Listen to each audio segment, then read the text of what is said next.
നിങ്ങളുടെ favourite shows ഇനി ഒരിക്കലും മിസ്സാവില്ല. ഇപ്പോൾ C5 കാണും നിങ്ങളുടെ ഫേവറേറ്റ് ഷോസ് തികച്ചും സൗജന്യമായി.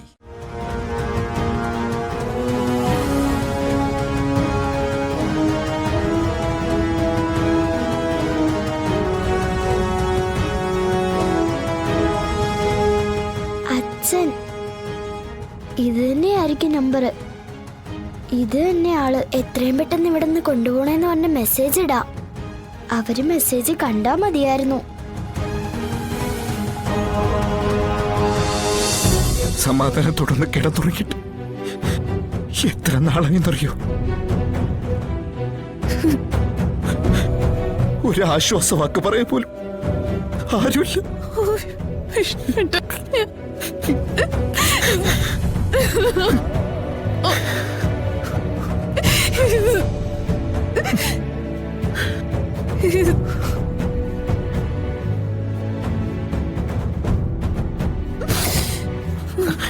കഴിഞ്ഞത് കഴിഞ്ഞു. ഇനി നമുക്ക് ഇനി പഴയതിനെ കുറിച്ച് ആലോചിച്ചിട്ടോ വിഷമിച്ചിട്ടോ കാര്യമില്ല.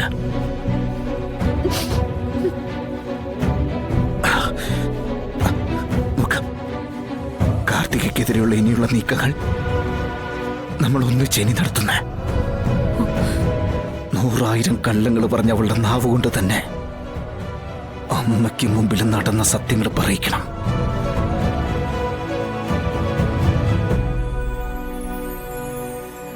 അതിന് നമ്മൾ ഒരുമിച്ച് വേണം, അല്ലേ?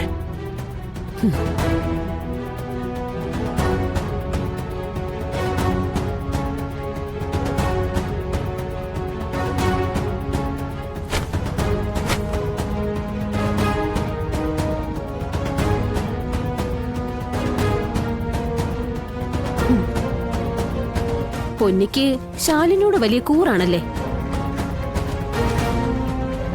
ശാലിനി എന്താ കളക്ടറേറ്റില് വല്ല തൂപ്പുപണി ഓഫർ ചെയ്തിട്ടുണ്ടോ? എനിക്കെന്തിനാ വേറെ പണി? എനിക്കിവിടെ നല്ല ഒന്നാന്തരം പണിയുണ്ട്. ഇതേത് നിമിഷവും തെറിക്കാവുന്ന ഒന്നാണടി. ഈ വീട്ടിൽ എനിക്കുള്ള സ്ഥാനം ഉറപ്പിച്ചു കഴിഞ്ഞാ ആദ്യം തെറിക്കാൻ പോകുന്നത് നിന്റെ ഇവിടുത്തെ പണിയായിരിക്കും. ഒരു സംശയവും വേണ്ട.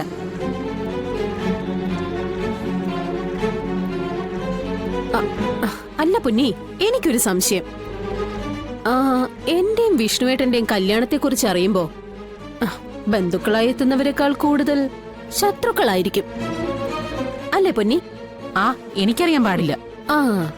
ഞാൻ എന്തെങ്കിലും ചോദിക്കുമ്പോഴാണല്ലോ പൊന്നിക്ക് ഒന്നും അറിയാൻ പാടില്ലാത്തത്. മറ്റുള്ളവരെന്തെങ്കിലും ചോദിച്ചാ പൊന്നി നല്ല കൃത്യമായിട്ട് മറുപടി പറയും. അപ്പൊ 100 നാവാ. അവർക്ക് വേണ്ടി പലതും പ്രവർത്തിക്കാനും അറിയാം. കാർത്തിക പറയുന്നൊന്നും എനിക്ക് മനസ്സിലാവുന്നില്ല. പിന്നെ ഇതൊന്നും കേട്ടോണ്ട് നിൽക്കാനുള്ള നേരവും ഇല്ല. അടുക്കള എനിക്കിത്തിരി പണിയുണ്ട്.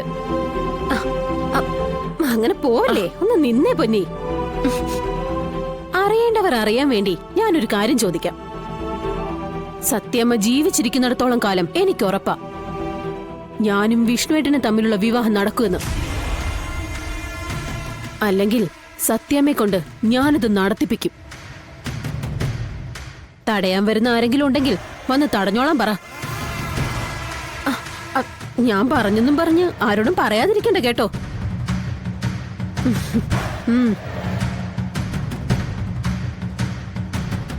ശാലിനിയുടെയും ശ്യാമയുടെയും വാലാ ഇവള്. ഇപ്പൊ ഇവിടെ പറഞ്ഞതൊക്കെ സെക്കൻഡിനുള്ളിൽ അവിടെ എത്തും. അവിടെ എത്തണം ശാലിനിയുടെ കാതിൽ.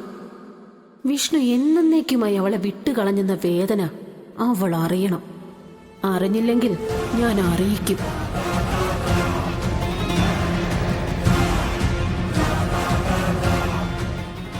പപ്പിക്കുട്ടി പാല് മുഴുവൻ കുടിച്ചല്ലോ. കുടിച്ചു.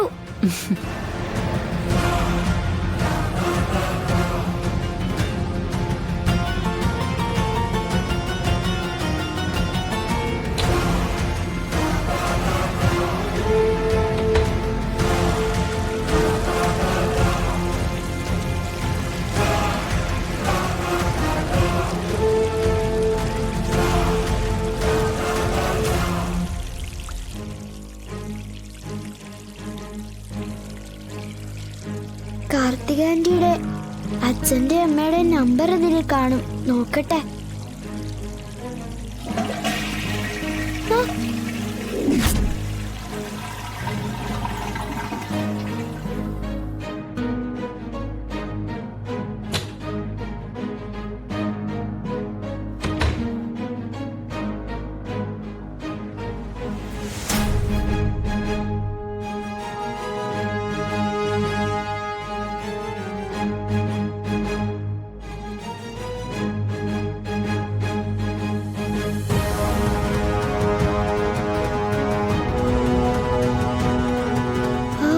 രക്ഷപ്പെട്ടു.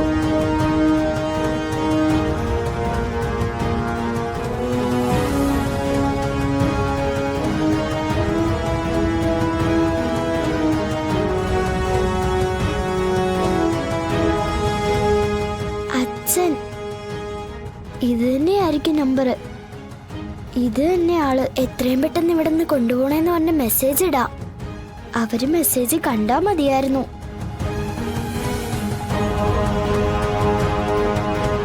എന്റെ പേര് പപ്പിമോളെന്നാ. എനിക്ക് അച്ഛനോട് ഒരു കാര്യം പറയാൻ വേണ്ടിട്ടാ ഞാൻ ഈ മെസ്സേജ് ഇടുന്നേ. ആ പിന്നെ കാർത്തിയാനി ഞങ്ങളുടെ വീട്ടിലുണ്ട് കേട്ടോ. എന്റെ വിഷ്ണുച്ചനെ കല്യാണം കഴിക്കാൻ വേണ്ടിട്ടാ കാർത്തിയാന്റി ഇവിടെ വന്ന് നിക്കുന്നേ. പക്ഷെ വിഷ്ണുച്ചന് കാർത്തിയാന്റി ഇഷ്ടമല്ല. വിഷ്ണുച്ചന് ഇഷ്ടം സത്യയുടെ അമ്മയാ. സത്യയുടെ അമ്മ പാവ. ഇവരുടെ രണ്ടുപേരുടെയും കല്യാണം നടക്കണമെന്നാ പപ്പിമോളുടെ ആഗ്രഹം. കാർത്തിയാന്റി ഇവിടെ നിന്നാ ഒന്നും നടക്കില്ല. കാർത്തിയാന്റിയുടെ അച്ഛൻ ഈ വോയിസ് കേൾക്കുകയാണെങ്കിൽ എത്രയും പെട്ടെന്ന് ഇവിടെ വന്ന് കാർത്തിയാന്റിയെ കൂട്ടിക്കൊണ്ടു പോണം. കൂട്ടിക്കൊണ്ടു പോവോ? സത്യയുടെ അമ്മയുടെ നമ്പർ ഞാൻ ഇതിൽ ഇട്ടേക്കാം. വരില്ലേ? വരണേ.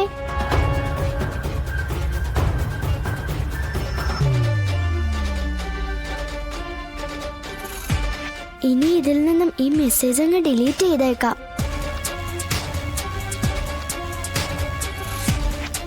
ഡിലീറ്റ് ചെയ്തു.